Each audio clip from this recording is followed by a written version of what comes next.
السلام علیکم ورحمۃ اللہ تعالی وبرکاتہ۔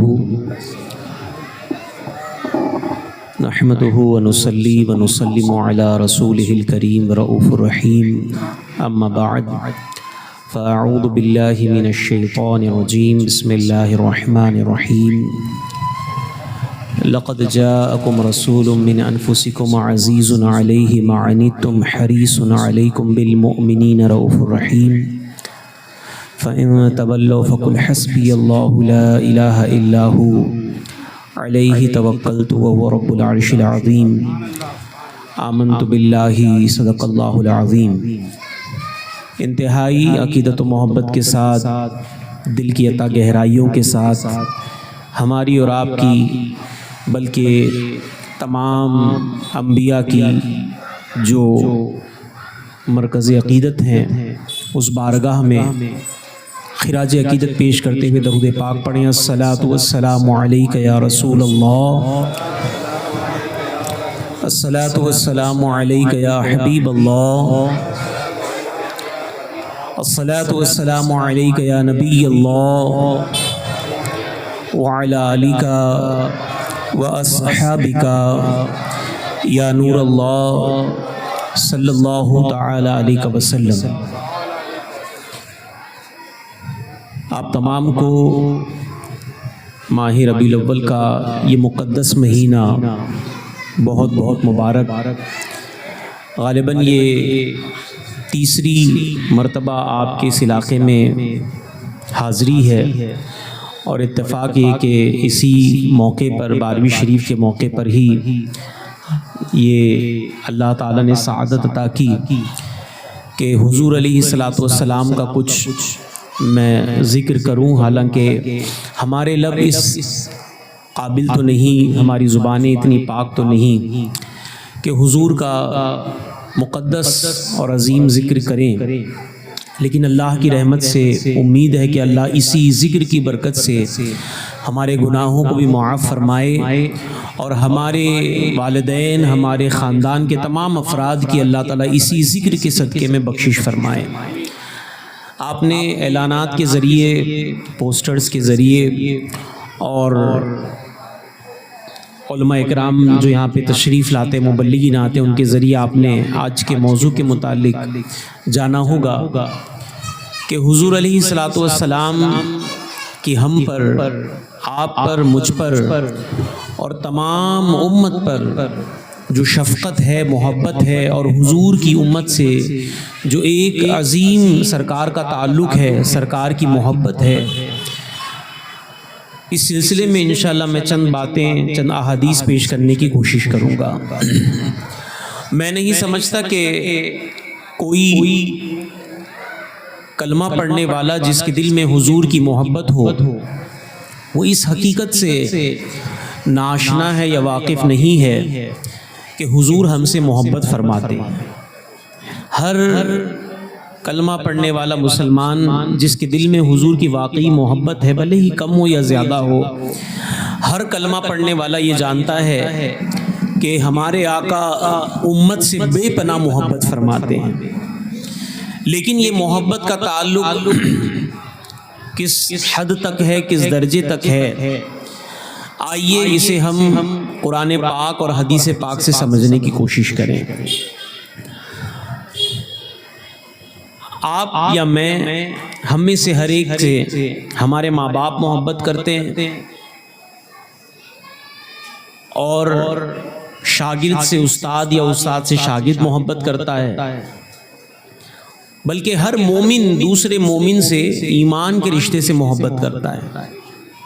ہاں، آپ علماء اکرام سے پوچھیں تو آپ کو پتہ چلے گا کہ شریعت میں مومن سے محبت، ایک مومن کا دوسرے مومن سے محبت کرنا، یہ ایک ایسا عظیم عمل ہے کہ بندہ اگر اس کو کرنے میں اور اس کے حقوق کو ادا کرنے میں صحیح طور پہ لگ جائے تو اللہ اسی عمل کے صدقے میں اس کی دنیا اور آخرت کے سارے کام بنا دیتا ہے، اگر مومن مومن سے محبت کرے اور اس کے حقوق ادا کرے۔ تو یہ ساری محبتیں، چاہے وہ ماں باپ کی ہوں، اولاد کی ہوں، استاد کی ہوں، پڑوسیوں کی ہوں یا عام مومنوں کی ہوں، ان تمام محبتوں سے زیادہ جس محبت کا ہم پر حق ہے وہ ہمارے آقا علیہ الصلوۃ والسلام سے محبت ہے۔ اور ایک بات یہ آپ سمجھ لیں کہ امتی نبی سے اتنی محبت نہیں کر سکتا جتنی محبت میرے آقا اپنی امت سے فرماتے ہیں۔ میں بڑی ذمہ داری سے بات کہہ رہا ہوں کہ جب ہم قرآن پاک کی آیتیں اور حدیث پاک ہم پڑھتے ہیں تو جو دلائل اور شواہد ہماری آنکھوں کے سامنے ظاہر ہوتے ہیں، ان سے بات یہی ظاہر ہوتی ہے کہ کوئی امتی اللہ کے رسول سے اتنی محبت نہیں کر سکتا جتنی شفقت اور محبت میرے آقا امت سے فرماتے ہیں۔ بے پناہ محبت اور بے پناہ شفقت اللہ تعالیٰ نے اپنے محبوب کے دل میں اس امت کے لیے ڈالا ہے۔ اللہ تعالیٰ سورہ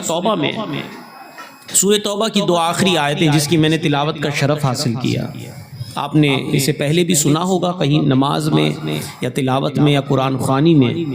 لقد جاءکم رسول من انفسکم عزیز علیہ ما عنتم حریص علیکم بالمؤمنین رؤوف الرحیم۔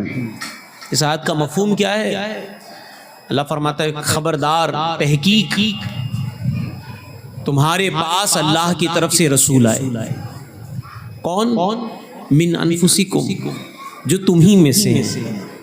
یہ آیت جو ہے سورہ توبہ کی بڑی بابرکت ہے۔ اسے آپ اگر یہ جو دو آیتیں میں نے تلاوت کی سورہ توبہ کے آخر میں دو آیتیں ہیں، اگر پہلی آیت جو دو میں سے پہلی ہے لقد جاکم، اس کو کوئی پابندی سے پڑھے، کثرت سے پڑھے، اللہ اس آیت کی برکت سے اس کے دل میں حضور کی محبت میں اضافہ عطا فرماتا ہے۔ ہاں علماء بیٹھے، آپ ان سے پوچھیں، بڑی بابرکت آیت ہے۔ اور جو اس کے بعد والی آیت ہے فَإِن تَوَلَّوْا فَقُلْ حَسْبِيَ اللَّهُ لَا إِلَٰهَ إِلَّا هُوَ عَلَيْهِ تَوَكَّلْتُ وَهُوَ رَبُّ الْعَرْشِ الْعَظِيمِ۔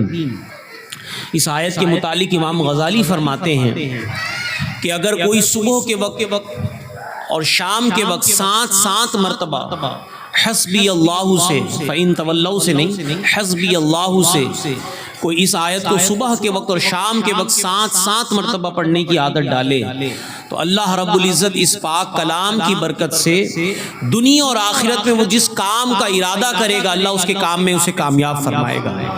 جس کام کا وہ ارادہ کرے اللہ تعالیٰ اس جائز کام میں اسے کامیابی عطا فرمائے گا۔ یہ آیتیں قرآن پاک کے جمع کرنے کے لحاظ سے سب سے اخیر میں جمع کی گئی، سب سے اخیر میں۔ آپ جانتے ہیں قرآن پاک کس طرح جمع کیا گیا؟ حالانکہ میرا موضوع نہیں ہے، میں موضوع کی طرف آؤں گا، لیکن ایک نالج کے اعتبار سے، علم کے اعتبار سے یہ چیز مسلمانوں کو جاننی چاہیے کہ قرآن شریف یوں ہی ہمارے سامنے نہیں آیا۔ بڑی محنتوں کے ساتھ جو حضور پر وحی نازل ہوئی، اور کیسی وحی؟ اللہ تعالیٰ اس قرآن پاک کے متعلق ارشاد فرماتا ہے کہ اگر یہ قرآن ہم کسی پہاڑ پہ نازل فرماتے تو وہ پہاڑ ریزہ ریزہ ہو جاتا۔ لو انزلنا هذا القرآن على جبل لرأيته خاشعا متصدعا من خشية الله، اگر یہ قرآن ہم کسی پہاڑ پر نازل فرماتے تو اللہ کے خوف سے، اللہ کی خشیت سے وہ پہاڑ ریزہ ریزہ ہو جاتا۔ یہ میرے آقا علیہ الصلوۃ والسلام کا سینہ ہے کہ وحی کی کیفیت کو برداشت بھی کرتے اور امت کو اللہ کا کلام بھی سنایا کرتے۔ جو وزن اور جو ہیبت ایک پہاڑ برداشت نہ کر سکے، یہ میرے آقا کے سینے میں طاقت ہے کہ اس وحی کی کیفیت کو میرے آقا برداشت فرماتے ہیں۔ تو جب قرآن شریف نازل ہوا اور وہ اس کو لکھا گیا، صحابہ لکھا کرتے، کاتب وحی لکھا کرتے، حضور پڑھ کے سناتے اور صحابہ لکھا کرتے۔ کوئی کسی اونٹ کے چمڑے پر لکھتا، کوئی کھجور کی لکڑی پر لکھ دیتا، کوئی کسی جانور کی ہڈی پر لکھتا، اس طرح۔ اور بعض آیتیں ایسی جو کہیں لکھی نہیں گئی وہ صحابہ کو صرف یاد تھیں، صرف حفظ تھیں۔ اس طرح قرآن شریف کا نسخہ کتاب کی شکل میں نہیں تھا۔ جب جنگ یمامہ ہوئی اور جنگ یمامہ کے موقع پر بہت بڑی تعداد میں حفاظ شہید ہو گئے تو اس موقع پہ حضرت عمر رضی اللہ تعالیٰ عنہ سیدنا ابوبکر صدیق رضی اللہ تعالیٰ عنہ کے پاس آئے اور کہا کہ ابوبکر میری یہ رائے ہے کہ قرآن شریف کو ہم جمع کریں، کیوں؟ اگر اسی طریقے سے جنگوں کے اندر حفاظ شہید کر دیے گئے تو پھر قرآن کا جو نسخہ ہمارے پاس موجود ہے وہ مکمل نسخہ ہمارے بیچ نہ ہوگا۔ حالانکہ قرآن کی حفاظت تو اللہ نے اپنی ذمہ کرم پر لی ہے، تو قرآن کو کوئی مٹا نہیں سکتا، لیکن مسلمانوں کے پاس اس کا مکمل نسخہ تلاوت، سمجھنے، علم، پڑھنے پڑھانے کے اعتبار سے نہ ہوتا۔ اس لحاظ سے حضرت عمر نے مشورہ دیا تو صدیق اکبر رضی اللہ تعالیٰ نے آپ سے کہا کہ عمر، مجھے اس بات کے بارے میں کیوں کہتے ہو جس کا حکم اللہ کے رسول نے نہیں دیا، یعنی حضور نے قرآن جمع نہیں کروایا تو مجھے اس بات کا تم حکم کیوں دیتے ہو؟ تو حضرت عمر رضی اللہ تعالیٰ اصرار کرتے رہے، بار بار کہتے رہے، یہاں تک کہ ایک دن حضرت ابو بکر صدیق رضی اللہ تعالیٰ سیدنا عمر کی اس بات پر راضی ہوئے اور آپ نے کہا کہ اللہ نے میرے سینے کو اس بات کے لیے کھول دیا جس بات کے لیے اللہ تعالیٰ نے عمر کے سینے کو کھولا۔ پھر ایک دن حضرت زید بن ثابت رضی اللہ تعالیٰ عنہ کو بلایا اور حضرت زید بن ثابت کو بلا کر ان دونوں شخصیت نے، شیخین نے کہا کہ ہمارا یہ ارادہ ہے کہ ہم قرآن شریف کو جمع کریں۔ اچھا، انہیں کیوں بلایا گیا؟ کیونکہ یہ حضور کے زمانے میں کاتب وحی تھے۔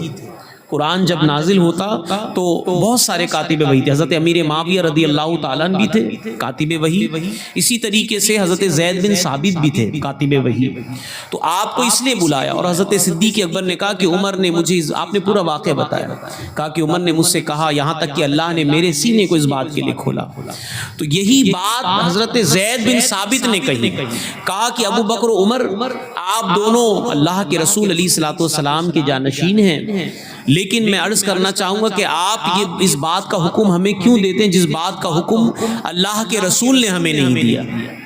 اس بات سے یہ پتہ چلا کہ اسلام کا جو حکومت کا، خلافت کا نظام ہے، پوری دنیا میں کوئی اس کی مثال نہیں پیش کر سکتا کہ خلیفہ وقت بھی اگر کچھ کہہ دیں تو ایک رعایا میں بسنے والا انسان جسے قرآن و حدیث کا علم ہو، اگر وہ دلیل پیش کر کے اپنی رائے پیش کرنا چاہے تو اسلام اس کی اجازت دیتا ہے کہ وہ اپنی رائے پیش کرے، ہاں، لیکن اس کی رائے قرآن و حدیث کی روشنی میں ہونی چاہیے۔ تو زید بن ثابت رضی اللہ تعالیٰ عنہ کہتے ہیں کہ آپ ہمیں اس بات کا حکم کیوں دیتے ہیں جس کا حکم حضور نے نہیں دیا۔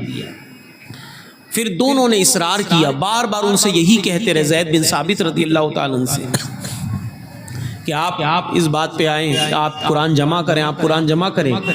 یہاں تک کہ ایک دن حضرت زید بن ثابت نے کہا کہ اللہ نے میرے سینے کو بھی اس بات کے لیے کھول دیا جس بات کے لیے اللہ نے حضرت صدیق اکبر اور حضرت عمر کے سینے کو کھول دیا، یعنی آپ راضی ہو گئے۔ اچھا، یہ واقعہ اس لیے بتا رہا ہوں کیونکہ یہ جو آیتیں میں نے تلاوت کی ہے، یہ موضوع کے اعتبار سے میں اس کی شان نزول اور اس کے ہم تک پہنچنے کے جو واقعات ہیں میں آپ تک پہنچانا چاہتا ہوں۔ پھر حضرت زید بن ثابت رضی اللہ تعالیٰ نے قرآن شریف کو جمع کرنا شروع کیا، ایک صحابی سے لیتے، اور کس انداز سے لیتے جانتے ہیں؟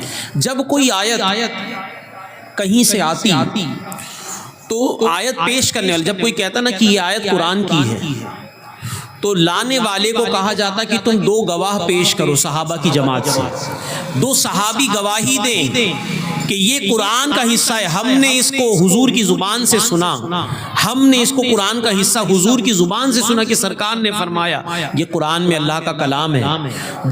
جب لانے والا دو گواہی پیش کرتا تب اس آیت کو قرآن میں شامل کیا جاتا، یعنی وہ جو قرآن کا نسخہ، کوئی قرآن میں کیا کوئی آیت شامل کرے نکالے گا، قرآن تو پہلے سے موجود ہے، ہاں جو کتابی شکل دی جا رہی تھی اس میں شامل کیا جاتا گواہی کے بعد۔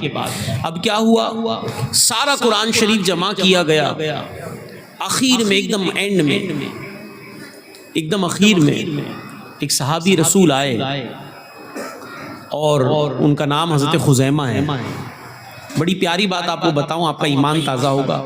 حضرت خزیمہ آئے، ان کے پاس یہ دو آیتیں لکھی ہوئی تھیں، تو جب انہوں نے پیش کیا خلیفہ رسول کی بارگاہ میں تو آپ نے کہا کہ گواہ کہاں ہیں؟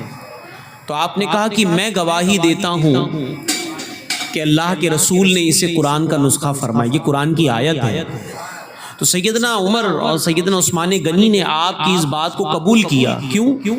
حضرت خزیمہ رضی اللہ تعالیٰ عنہ کو حضور نے اپنے زمانے میں فرمایا تھا کہ خزیمہ کی گواہی 2 گواہوں کے برابر ہے، کیونکہ حضور کے ایک معاملے میں، حضور کے ایک لین دین کے معاملے میں، وقت نہیں کہ میں تفصیل بیان کروں، حضور سے پر ایک یہودی نے اعتراض کیا، اس موقع پہ حضرت خزیمہ نے بغیر جانے کہ معاملہ کیا ہے آپ کو پتہ ہی نہیں تھا، بس حضور کی محبت میں کہا کہ میں گواہی دیتا ہوں۔ اس وقت حضرت خزیمہ کی ادا حضور کو اتنی پسند آئی، میرے آقا نے فرمایا آج کے بعد خزیمہ جس معاملے میں گواہی دے، خزیمہ کی تنہا گواہی 2 گواہوں کے برابر ہے۔ تو حضرت خزیمہ کے ہاں سے وہ آیت آئی، اور وہ قرآن شریف کے نسخے کے اندر جو کتاب کی شکل میں ہمارے بیچ ہے، اس میں آخری 2 آیتیں یہی آیت ہیں۔ تو یہ جو آیتیں ہیں سورہ توبہ کی 11ویں پارے میں، سورہ توبہ 10ویں میں شروع ہوتی ہے اور 11ویں میں اس کا اختتام ہے۔ تو اس آیت کے ابتدا میں اللہ تعالیٰ کیا فرماتا ہے؟ لقد جاءکم، جو میں نے آپ کے سامنے تلاوت کیا، تحقیق خبردار کہ تمہارے پاس رسول آئے۔ کون سے رسول؟ اللہ فرماتا ہے من انفسکم، کون سے رسول؟ جو تم ہی میں سے ہیں۔ یہ یہاں پہ یہ جو اللہ نے فرمایا کہ تم ہی میں سے آئے، اس میں بڑی حکمتیں۔ ایک روایت میں یہ ہے اس کے شان نزول میں کہ یہودیوں کا ایک قبیلہ تھا مدینہ پاک میں۔ جب حضور مدینہ پاک آئے تو انہوں نے حضور سے آ کر کہا، اپنے دل کی بات پیش کی، کہا کہ ہمیں اس بات کا خوف ہے کہ کہیں آپ غلبہ پالیں تو آپ ہم پر حملہ کریں یا ہمارے بیچ معاملات درست نہ ہو۔ تو اس وقت اللہ تعالیٰ نے یہ آیت نازل فرمائی، اور اللہ تعالیٰ نے فرمایا کہ آپ ان سے فرما دیں کہ مجھے اللہ تعالیٰ نے جو بھیجا ہے وہ تمہیں میں سے بھیجا ہے، یعنی انسانوں میں سے۔ یہاں تمہیں میں سے مراد انسانوں میں اللہ نے بھیجا ہے، یعنی جس طرح ایک انسان کو دوسرے انسان سے انسیت ہونی چاہیے اور انصاف کا معاملہ کرنا چاہیے، تو تم مجھ سے یہ گمان نہ کرنا کہ میں حق تلفی کروں گا، بلکہ اللہ نے مجھے انسانوں کے ساتھ حق ادا کرنے والا بنا کر بھیجا۔ اور اس میں بہت سارے معنی مراد ہیں۔ ایک معنی یہ کہ یہ خطاب عربوں سے تھا کہ حضور عربوں میں سے تشریف لائے۔ اس آیت کی تفسیر میں در منصور کے اندر، تفسیر در منصور میں اور بھی دیگر تفاسیر کے اندر بہت ساری احادیث جمع کی۔ میرے آقا اس آیت کے تحت کیا فرماتے؟ میرے آقا فرماتے اس آیت کی تفسیر میں کہ اللہ تعالیٰ نے، غالباً میں نے 2 سال پہلے یہاں پر اس حدیث کو پیش کیا تھا، پر موقع کی مناسبت سے اس حدیث کو میں دہرا دوں۔ میرے آقا علیہ الصلوۃ والسلام فرماتے ہیں کہ میں نے، اللہ تعالیٰ نے تمام مخلوق کے اندر، اللہ نے جتنی مخلوقات پیدا کی ہے، جنات ہوں، انسان ہوں، فرشتے، سب اللہ کی مخلوق ہیں، جانور ہوں، پرندے ہوں، اللہ نے تمام مخلوقوں میں انسانوں کو بہتر پایا تو مجھے انسانوں میں رکھا۔ پھر انسانوں میں اللہ تعالیٰ نے سارے لوگوں میں، انسانوں میں اللہ نے 2 گروہ فرمائے، ایک روایت میں ان الفاظ کے ساتھ فرمایا، 2 گروہ فرمائے اللہ نے، اور جو بہتر گروہ تھا وہ عرب کا تھا، اللہ نے مجھے عرب میں رکھا۔ عرب کے سارے قبیلوں کے اندر اللہ تعالیٰ نے قریش کو بہتر پایا، مجھے قریش میں رکھا۔ قریش کے سارے خاندانوں میں اللہ نے، تمام لوگوں میں بنو ہاشم کو اللہ نے بہتر پایا تو اللہ نے مجھے بنو ہاشم میں رکھا، اور بنو ہاشم میں اللہ نے میرے دادا عبد المطلب کو بہتر پایا تو مجھے عبد المطلب میں رکھا، اور میرے دادا عبد المطلب کی تمام اولادوں میں میرے والد عبداللہ کو بہتر پایا تو مجھے حضرت عبداللہ میں رکھا۔ اور اللہ تعالیٰ نے، اب حضور اپنے بارے میں فرماتے کہ میری تمام نسل میں کوئی ایسا نہیں جو بغیر نکاح کے اپنی بیوی سے قریب ہوا ہوں، یعنی حضور کی نسل حضرت آدم تک جتنے ہوئے سب نکاح کے ذریعے پیدا ہوئے۔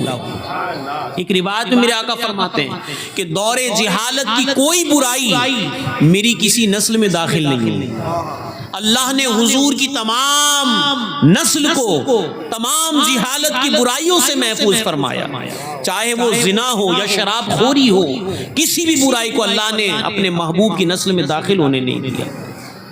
تو یہ میرے آقا کی فضیلت، اور اللہ تعالیٰ نے اپنے محبوب کے خاندان کو چنا ہے، حضور کا خاندان چنا ہوا ہے۔ اللہ تعالیٰ نے خود، میرے آقا فرماتے ہیں، اللہ تعالیٰ نے مجھے پاک پشت اور پاک بطنوں میں منتقل فرما کے دنیا میں بھیجا ہے۔ پاک پشت اور پاک بطن میں حضور منتقل ہوتے ہوئے تشریف لائے. تو یہاں پہ جو بہت ساری روایتیں، میں اس کی طرف نہیں جاتا کیونکہ موضوع کا جو اصل مواد ہے وہ آیت کی آگے آنے والے حصے سے تعلق رکھتا ہے. تو حضور کو اللہ تعالیٰ نے اس شان سے دنیا میں بھیجا، اور اللہ کے رسول علیہ الصلوۃ والسلام دنیا میں تشریف لائے. میرے آقا فرماتے ہیں کہ نسب میں، حسب میں، خاندان میں کوئی اللہ کے رسول کی برابری نہیں کر سکتا. نہ حضور کے گھر کی طرح کسی کا گھر، نہ حضور کے خاندان کی طرح کسی کا خاندان.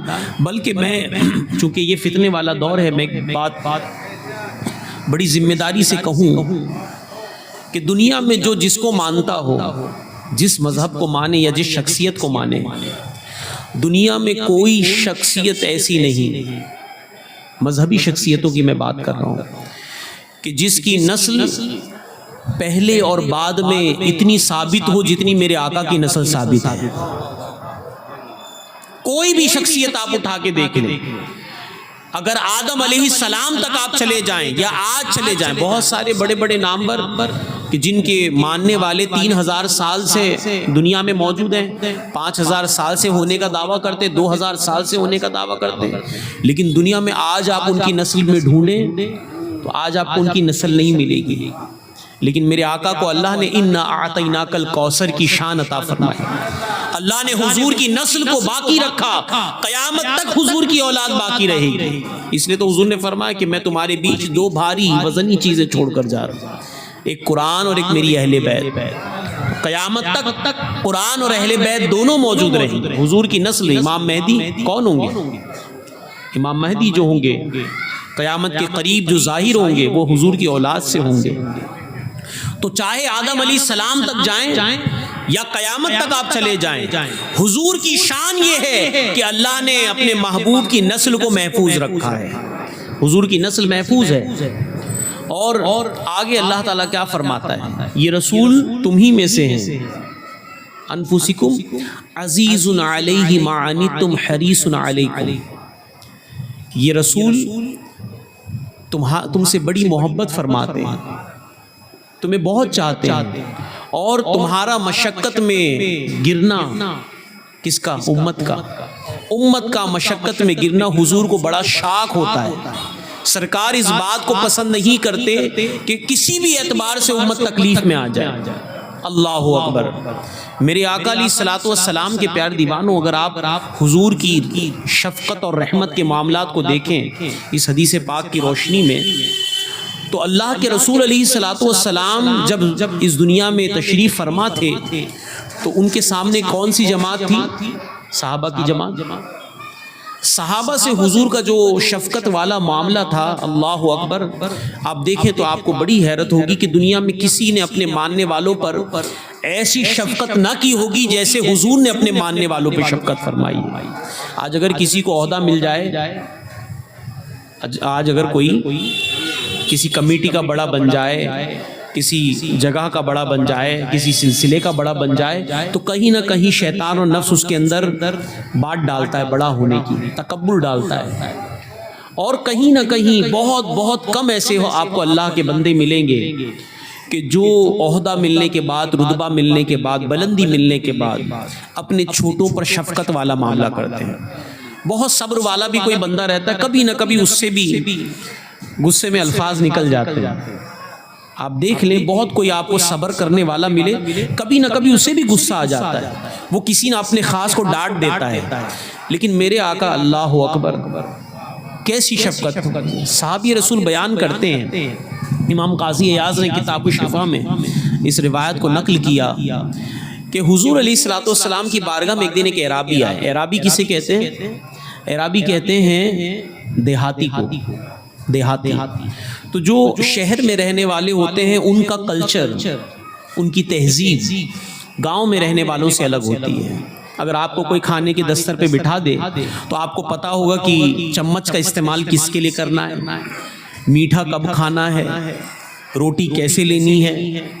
لیکن کوئی گاؤں والا جس نے کبھی دستر پر کھانا نہیں کھایا تو کیا ہوگا؟ وہ بس اسی طریقے سے ویوہار کرے گا.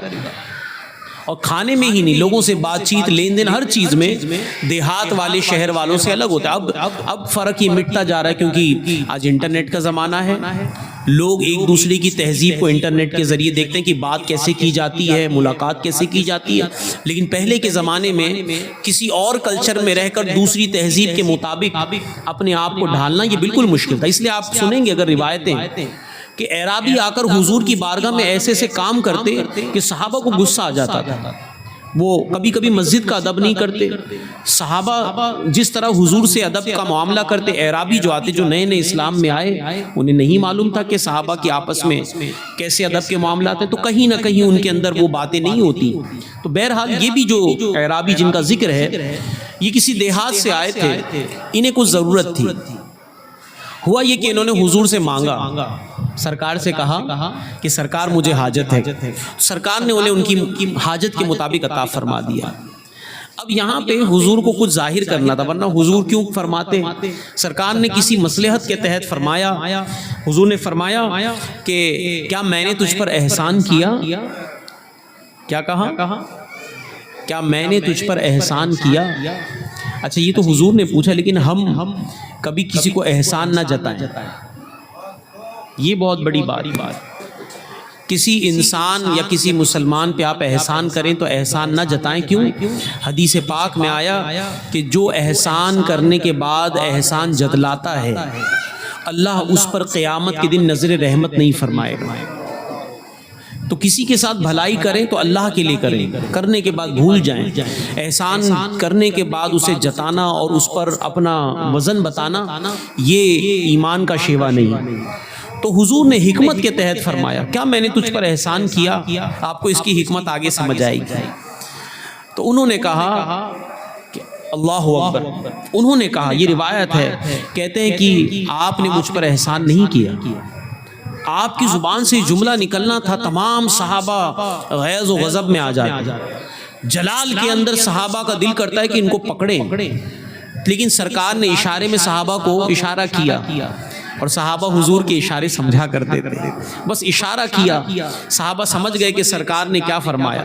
کسی نے کچھ نہیں کہا، کسی نے کچھ نہیں کیا۔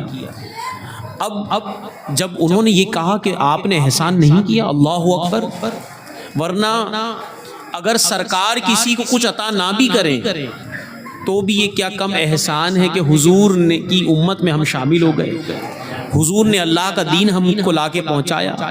لیکن ان کی زبان سے، دیہاتی تھے، عربی تھے، انہوں نے بس، اور نئے نئے مسلمان تھے، انہوں نے کہا کہ مجھ پر آپ نے احسان نہیں کیا، اللہ اکبر۔ اس کے بعد حضور علیہ الصلوۃ والسلام نے انہیں اور عطا کیا، سرکار نے انہیں اور نوازا، انہیں اور دیا۔ اب سرکار نے ان سے پوچھا، یعنی اسی دن دوسری محفل میں، تو حضور نے پھر ان سے کہا کہ کیا میں نے تم پر احسان کیا؟ تو کہا کہ بے شک آپ نے مجھ پر احسان کیا، اور کہا کہ ایسا احسان کیا کہ اللہ تعالیٰ میرے قبیلے اور میرے خاندان کے بدلے آپ کو جزائے خیر عطا فرمائے، یعنی ہم سب کی دعائیں آپ کو لگے۔ تو جب اتنے اچھے الفاظ کے ساتھ حضور کی بارگاہ میں التجا کی تو سرکار نے فرمایا کہ کیا یہ بات تم پھر سے محفل میں میرے صحابہ کے سامنے کہو گے؟ کیا یہ بات تم دہراؤ گے؟ کہا بالکل یا رسول اللہ، میں صحابہ کے سامنے یہ بات پھر سے دہراؤں گا۔ اب جب یہ بات کہی تو دوسرے دن پھر سے صحابہ کی محفل سجی ہوئی تھی، وہ صحابی رسول آئے اور سرکار نے ذکر کیا، کہا کہ یہ کل اس شخص نے، اس اعرابی نے کل کہا تھا جب ہم نے اس کو عطا کیا کہ آپ نے مجھ پر احسان نہیں کیا، پھر ہم نے اسے اور عطا کیا، اور اس کے بعد آپ سنیں کہ انہوں نے کیا کہا۔ تو وہ صحابی رسول کہتے ہیں کہ بے شک یا رسول اللہ آپ نے مجھ پر احسان کیا، اور اللہ میرے قبیلے اور میرے خاندان کی طرف سے آپ کو اور جزائے خیر عطا فرمائے۔ تو جب یہ بات ہوئی تو حضور نے آپ سے یہ کہا کہ میں چاہتا ہوں یہ بات تم میرے صحابہ کے سامنے کہو، اس لیے تاکہ ان کے دل سے تمہارے متعلق قدورت دور ہو جائے، نا اتفاقی دور ہو جائے۔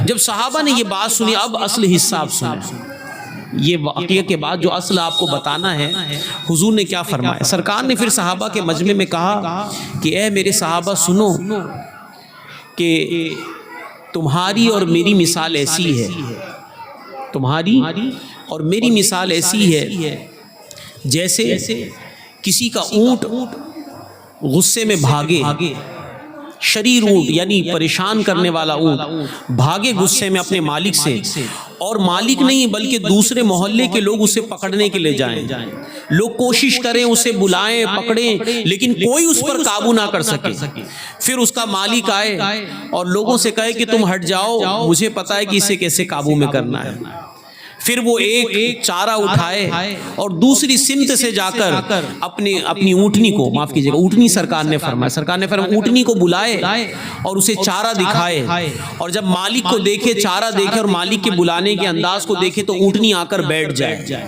تو مالک اسے پھر چارہ کھلائے اور اس پر جاوا لگائے یعنی بیٹھنے کا جو پالان ہوتا ہے وہ لگائے، پھر مالک اس پر بیٹھ جائے اور پھر اس پر قابو پا لے۔ تو میرے آقا فرماتے بس تمہاری اور میری مثال ایسی ہے۔ سرکار نے فرمایا اگر جس طرح دوسرے لوگ اس پر قابو نہیں پا پاتے، میں جانتا ہوں کہ تمہارے ساتھ کیسا سلوک کرنا ہے۔ جس طرح ایک مالک کو اپنی اونٹنی سے محبت ہوتی ہے، غیروں کو ویسی محبت نہیں ہو سکتی۔ سرکار نے فرمایا کہ اگر تمہیں میں نہ روکتا اور نہ میں تمہیں روکتا، تم اگر اسے قتل کر ڈالتے میری بے ادبی کی وجہ سے، تو یہ اعرابی دوزخ میں چلا جاتا، لیکن میں نے اس پر احسان کیا کیونکہ میں اس کو جنت میں دیکھنا چاہتا تھا۔ سرکار نے اس اعرابی پر احسان کیا۔ تو یہ روایت پیش کرنے کا مقصد آپ سوچیں کہ اگر کوئی لا علمی کی وجہ سے کچھ ایسا کر دیتا یا کہہ دیتا جو ناگوار بات ہوتی، تو میرے آقا اس کے جنت میں جانے کا سامان تلاش فرماتے ہیں۔ اور صحابہ کی کرام کہتے ہیں کہ حضور علیہ الصلوۃ والسلام کے اوپر جو اللہ نے یہ آیت نازل فرمائی حریص علیکم کی تفسیر میں صحابہ فرماتے ہیں کہ حضور بہت زیادہ کوشاں رہتے، سرکار خواہش فرماتے کہ کوئی بھی شخص جس تک آپ نے دعوت پہنچائی وہ دعوت سے محروم نہ ہو، بلکہ اللہ اسے ہدایت عطا فرمائے، وہ کلمہ پڑھ کے جنتی بن جائے۔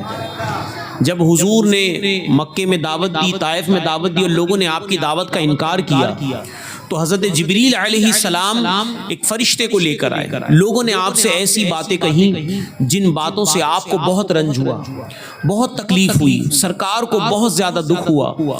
تو اللہ کے رسول علیہ الصلوۃ والسلام کی بارگاہ میں حضرت جبریل آئے اور آپ نے حضور کی بارگاہ میں کہا کہ میں آج یا رسول اللہ جس کے ساتھ آیا ہوں یہ فرشتہ ہمیشہ دنیا میں نہیں آتا، یہ بار بار دنیا میں نہیں آتا، اللہ کی اجازت سے یہ آیا ہے، یہ پہاڑوں کا فرشتہ ہے، اور اللہ نے اس سے فرمایا کہ جو میرے محبوب کہیں تم وہ کرنا۔ تو آپ اسے حکم دیں، جو چاہیں آپ حکم دیں۔ یہ لوگ آپ کی بات نہیں سنتے، یہ آپ کو اذیت دیتے ہیں، یہ ایسے جملے کہتے ہیں جس سے آپ کے دل کو اذیت اور تکلیف پہنچتی ہے، تو آج یہ فرشتہ حاضر ہے، آپ بس حکم کریں، یہ فرشتہ آپ کے مطابق عمل کرے گا۔ تو اس فرشتے نے پھر آپ کو سلام کہا، اور سلام کہنے کے بعد کہا کہ یا رسول اللہ صلی اللہ علیہ وسلم اگر آپ اجازت دیں تو میں آسمان سے پتھروں کی بارش کر دوں، یا آپ اجازت دیں تو یہ پوری پہاڑی کو میں الٹا کر دوں ان کے اوپر، اور یہ دھس جائیں یہیں پر اور ان کا نام و نشان نہ ملے۔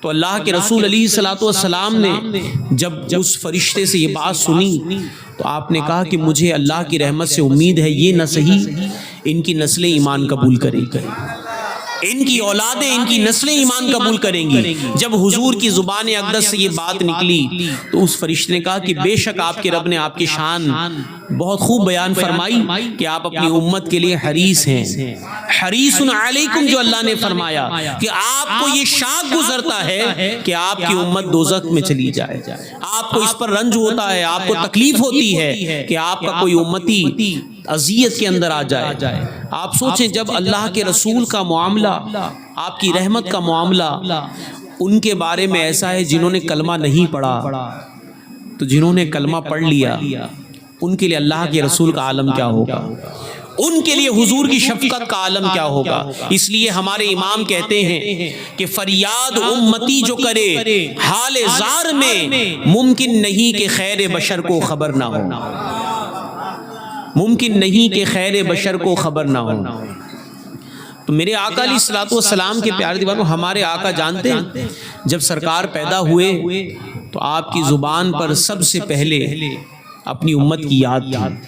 میرے آقا نے ہمیں یاد فرمایا، آپ نے بارہا یہ حدیثیں سنی ہوں گی، اور جب اللہ تعالیٰ نے آپ کو اعلان نبوت کا حکم دیا اور آپ پر اللہ تعالیٰ نے نبوت کے احکام کو پھیلانا واجب فرمایا، تو اس کے بعد اللہ کے رسول علیہ الصلوۃ والسلام نے پوری زندگی اس بات کی کوشش کی کہ سرکار علیہ الصلوۃ والسلام نے خود ہماری ماں سیدہ عائشہ صدیقہ کیا کہتی ہیں جانتے ہیں؟ ماں عائشہ صدیقہ کہتی ہیں کہ حضور کے سامنے جب بھی دو باتیں ہوتی ایک مشکل اور ایک آسان عمل کرنے کے لیے شریعت کے احکام میں، ایک مشکل راستہ ہوتا ایک آسان راستہ ہوتا، تو میرے آقا امت کی بھلائی کے لیے آسان راستے کو استعمال فرماتے کہ میری امت کو تکلیف نہ ہو۔ جب معراج کی رات تمام بالائیوں کے اوپر، تمام بلندیوں کے اوپر میرے آقا اللہ کے حضور پہنچے اور اللہ تعالیٰ نے 50 وقت کی نمازیں عطا فرمائیں، تو حضرت موسیٰ نے مشورہ دیا، کہا کہ آپ کی امت کمزور ہے، آپ کی امت 50 نہیں پڑھ پائے گی۔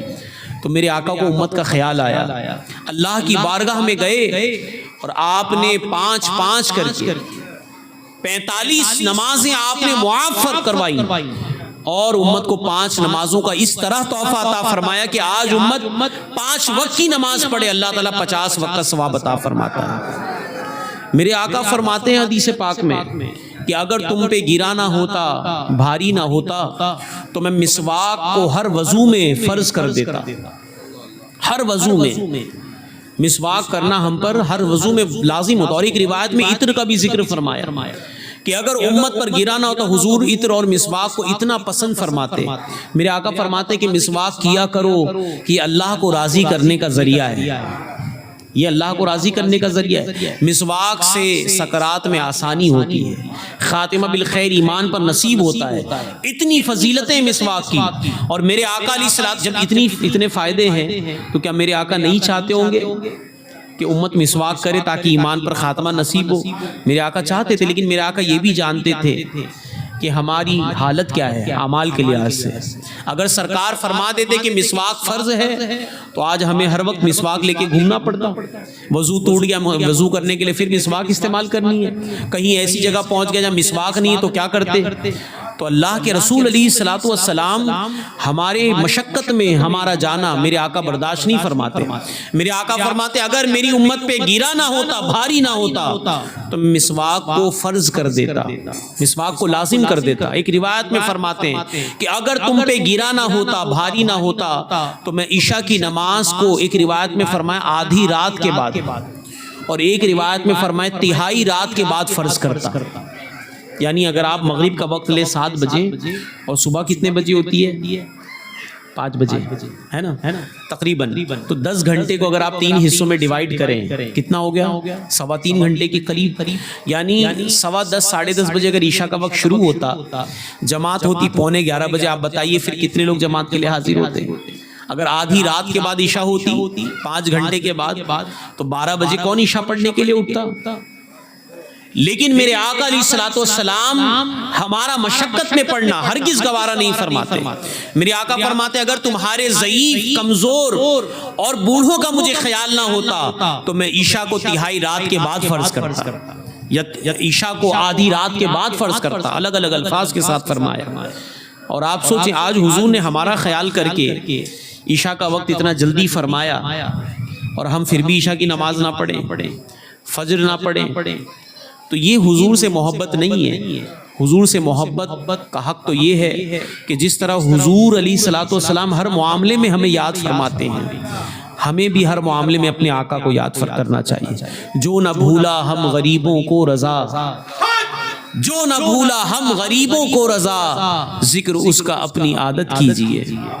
اور صرف دنیا میں نہیں، صرف دنیا میں، بلکہ آپ جانتے ہیں موزہ، جو ہم موزے پر مسح کرتے ہیں، جانتے کون سا موزہ؟ کپڑے کے موزے کی بات نہیں ہو رہی، چمڑے کے موزے۔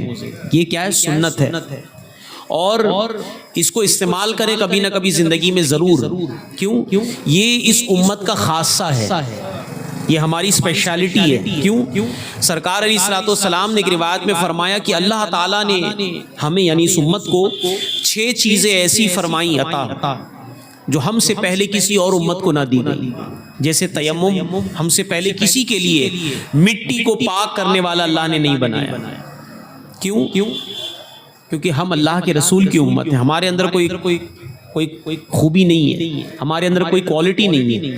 یہ اللہ کے رسول کی نسبت ہے، سرکار کا فیض ہے کہ جو چیزیں اللہ نے ہزاروں سال سے سینکڑوں امتوں کو نہیں عطا فرمائی، اللہ تعالیٰ نے ہمیں عطا فرمائی.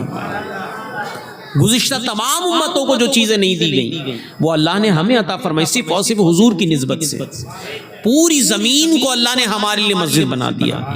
آج لوگ کہتے ہیں کہ یہاں نماز نہ پڑھیں، وہاں نماز نہ پڑھیں. ہم بالکل بحث نہیں کرتے، ہمیں فکر کرنے کی ضرورت بھی نہیں. کیوں؟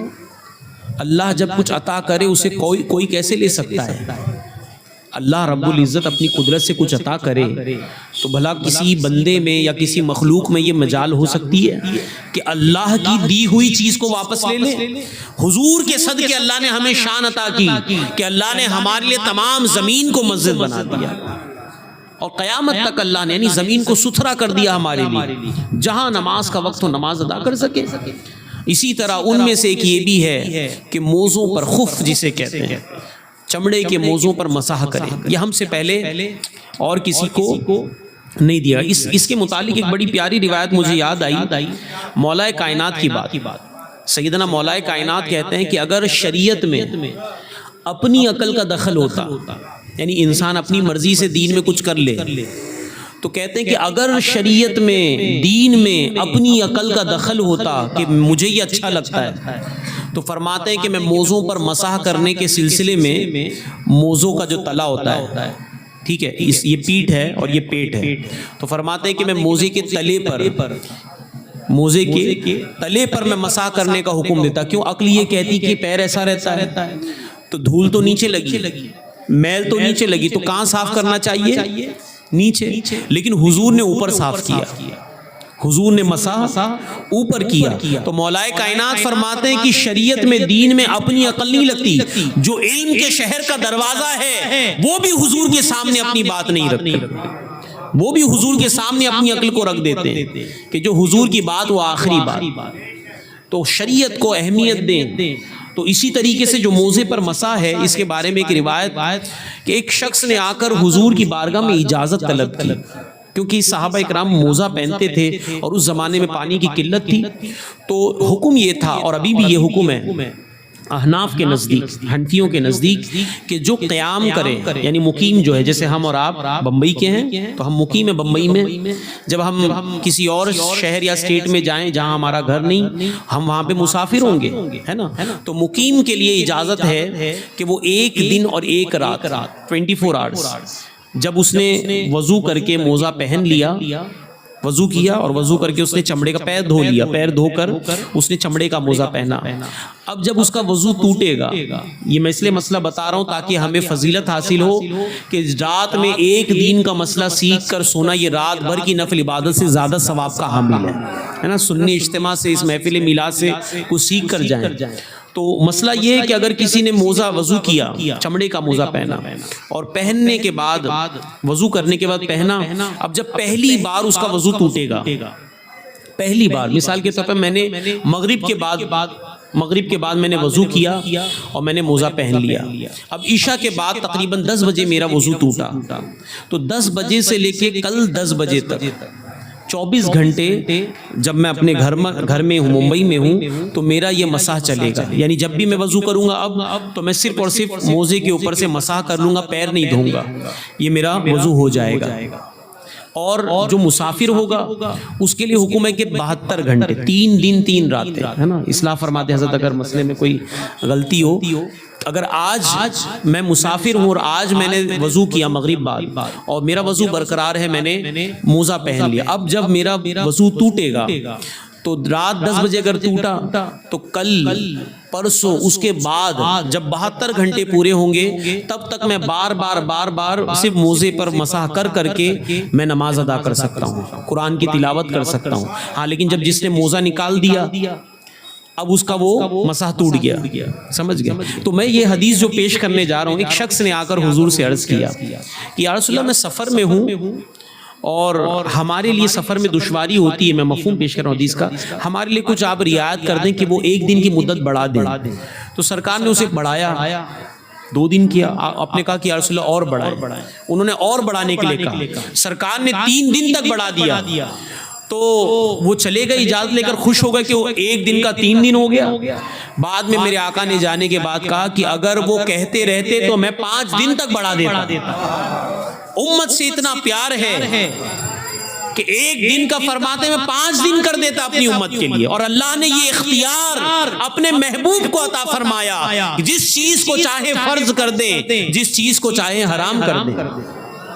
اتنا خیال ہے امت کا، جب تک دنیا میں رہے بظاہر ہماری آنکھوں کے سامنے، صحابہ کے سامنے، تو شریعت کے اندر آسانی دیتے رہے، شریعت میں آسانی دیتے رہے، جتنا ہو سکا آسانیاں دی میرے آقا نے۔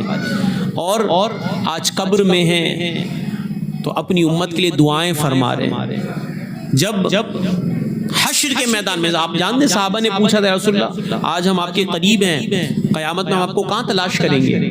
تو میرے آقا نے اس وقت فرمایا تھا کہ اگر تم مجھے محشر میں ڈھونڈنا چاہو تو مجھے حوض کوثر پر دیکھنا، کہ جب میری امت پیاسی ہوگی، حوض کوثر کیسا ہوگا جانتے ہیں؟ جس کی جو دیواریں ہیں نا، جیسے حوض ہوتا ہے اس کی دیواریں ہوتی ہیں، تو کہا وہ دیواریں کیسی ہو؟ چاندی اور سونے کی اینٹوں کی بنی ہوگی، اور اس کی فلورنگ، جو اس کی بیس ہوگی فلورنگ، وہ مشک کی ہوگی، اس کا پانی دودھ سے زیادہ سفید، برف سے زیادہ ٹھنڈا، شہد سے زیادہ میٹھا، جو اس کو ایک بار پیے گا پھر کبھی اسے محشر کے دن پیاس نہیں لگے گی، کیونکہ محشر کا ایک دن 50,000 سال کے برابر ہوگا۔ اور حضور فرماتے ہیں حدیث پاک میں، جامع ترمذی میں موجود ہے کہ آدھا دن گزر جائے گا کسی سے حساب نہیں لیا جائے گا۔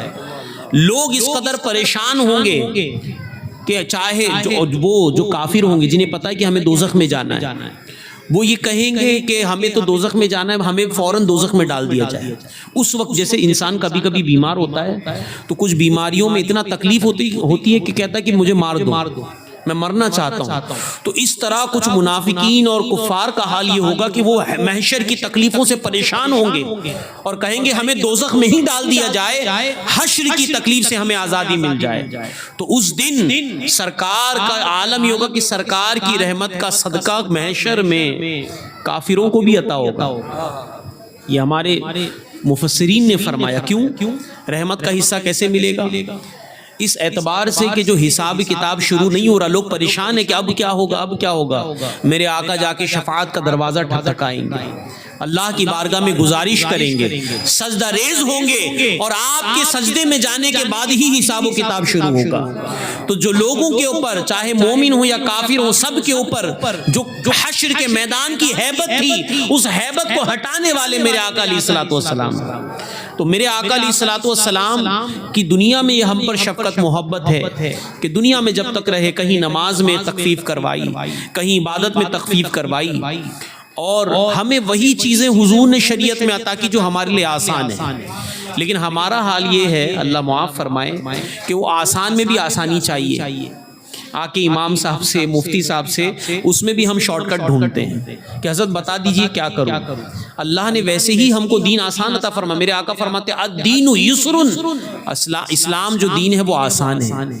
اللہ نے جو ہمیں دین عطا فرمایا جسے اسلام کہتے ہیں، یہ دین آسان دین ہے۔ اب اس میں ہم آسانی ڈھونڈیں اور شریعت کے اعمال پر عمل نہ کریں، شریعت کے احکام پہ عمل نہ کریں، تو یہ حضور کی عنایتوں کی جو ہے ناشکری ہے، حضور کی کرم نوازی کی ناشکری ہے۔ تو قیامت کے دن اللہ کے رسول فرماتے ہیں کہ جب میں تمہیں حوض کوثر پر نہ ملوں، صحابہ نے پوچھا یا رسول اگر حوض کوثر پہ نہ ملے تو کہا پھر مجھے میزان پر دیکھنا، جہاں پہ امت کے اعمال تولے جائیں گے۔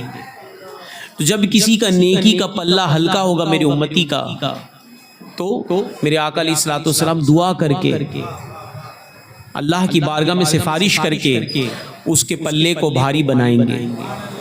پھر اس کے بعد صحابہ نے پوچھا یا رسول اللہ اگر وہاں پہ آپ نہ ملے تو میرے آقا علیہ الصلوۃ والسلام نے فرمایا مجھے پل صراط پر دیکھنا، کہ جب میری امت پل صراط پر گزرے گی تو میں وہاں کھڑے ہو کر رب سلم رب سلم، اے اللہ میری امت کو سلامتی سے گزار دے، یہ کہہ کر میں امت کے لیے دعائیں کروں گا تاکہ میری امت سلامتی سے پل صراط سے گزر جائے۔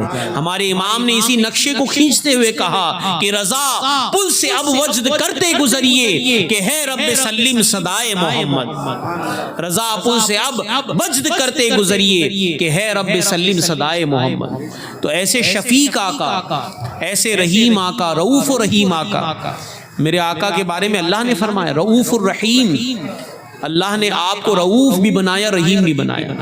اللہ کے یہ دو نام ہیں جو اللہ نے اپنے محبوب کو عطا کیا۔ میرے آقا رؤوف بھی ہے، رحیم بھی، کس پر؟ مومنوں کے لیے۔ میرے آقا امام اہل سنت فرماتے ہیں کہ مومن ہوں مومنوں پہ رؤوف و رحیم ہو، مومن ہوں مومنوں پہ رؤوف و رحیم ہو، سائل ہوں سائلوں کو خوشی لا نہر کی ہے۔ جیسے اللہ نے قرآن میں فرمایا وَأَمَّا السَّائِلَ فَلَا تَنْهَرْ، کہ مانگنے والوں کو اے محبوب نہ جھڑکو۔ تو اسی آیت کی تفسیر کرتے ہوئے امام اہل سنت کہتے ہیں کہ مومن ہوں مومنوں پہ رؤوف و رحیم ہو، سائل ہوں سائلوں کو خوشی لا نہر کی ہے۔ تو جب دنیا میں آپ تشریف لائے تو آپ نے شریعت میں ہمارے لیے آسانی فرمائی، ہمارے لیے آپ نے ہمیشہ رحم فرمایا۔ اور جب آپ اپنی قبر انور سے اٹھیں گے تو قبر انور سے اٹھنے کے بعد جب تک ایک ایک امتی جنت میں نہیں چلا جاتا، میرے آقا علیہ الصلوۃ والسلام کو قرار نہیں ہوگا، قرار نہیں ہوگا۔ تو اپنے تعلق کو اپنے رسول سے مضبوط کریں۔ آج اس محفل سے جب اٹھے تو یہ ارادہ لے کر اٹھیں کہ حضور سے ہم اپنے تعلق کو مضبوط کریں۔ اپنے آپ سے ہم سوال کریں کہ جب میلاد شریف کا مہینہ آتا ہے تو ہم ماشاءاللہ 12 دن محفل میں بیٹھتے ہیں، لیکن 12ویں شریف بس جلوس سے واپسی نہیں ہوتی کہ ہم کام کاج میں دنیا میں اتنے مصروف ہوتے ہیں کہ دن میں 100 بار درود پڑھنے کا بھی ہم کو موقع نہیں ملتا۔ 5 وقت کی نماز کے لیے ہمیں فرصت نہیں ملتی، معاذ اللہ ثم معاذ اللہ۔ مسواک ہے، سنت ہے، لباس ہے۔ عید میلاد میں بہت اچھے اچھے لباس پہنتے ہیں اور پہننا بھی چاہیے، عید ہے، عید کے دن زیادہ اظہار ہونا چاہیے، لیکن اور دنوں میں مسجد میں بس یوں ہی چلے گئے، اور دنوں میں سنت کا خیال ہی نہیں کیا۔ تو یہ محبت کا تقاضا نہیں ہے۔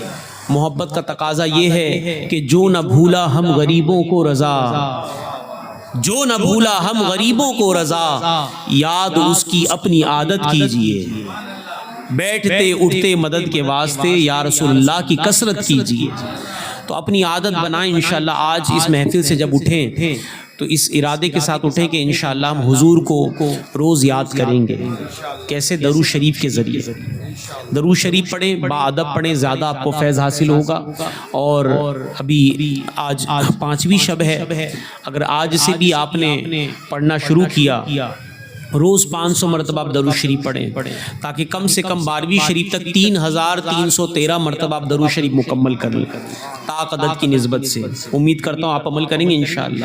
تو حضور سے اپنی محبت کو آپ اور مضبوط کریں، سرکار کی قربانیاں یاد کریں کہ سرکار کسی مقام پہ ہمیں فراموش نہیں کرتے تھے، چاہے عرش الہی پر ہوں یا اپنی قبر انور میں۔ مولا کائنات فرماتے ہیں جب حضور کو قبر انور میں اتارا گیا مزار مقدس میں، تو میں نے حضور کے لبائے اقدس کو ہلتے ہوئے دیکھا۔ میں نے اپنے کانوں کو جب حضور کے لبائے اقدس کے قریب کیا تو میں نے یہ سنا کہ حضور رب حبلی امتی کی صدائیں بلند فرما رہے تھے۔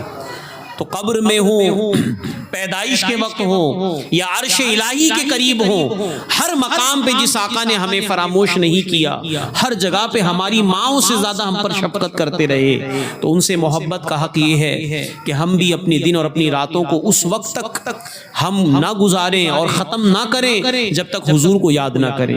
دل ہے وہ دل جو تیری یاد سے معمور رہا، اور سر ہے وہ سر جو تیرے قدموں پہ قربان گیا۔ اللہ تعالی ہم سب کو حضور کا فیض نصیب فرمائے، اور سرکار کی قیامت کے دن اللہ تعالی ہم سب کو شفاعت نصیب فرمائے۔ استغفر اللہ ربی من کل ذنب واتوب الیہ، لا الہ الا اللہ محمد رسول اللہ صلی اللہ تعالی علیہ وسلم۔ وقت ہو گیا، اعلان کریں۔ السلام علیکم ورحمۃ اللہ وبرکاتہ۔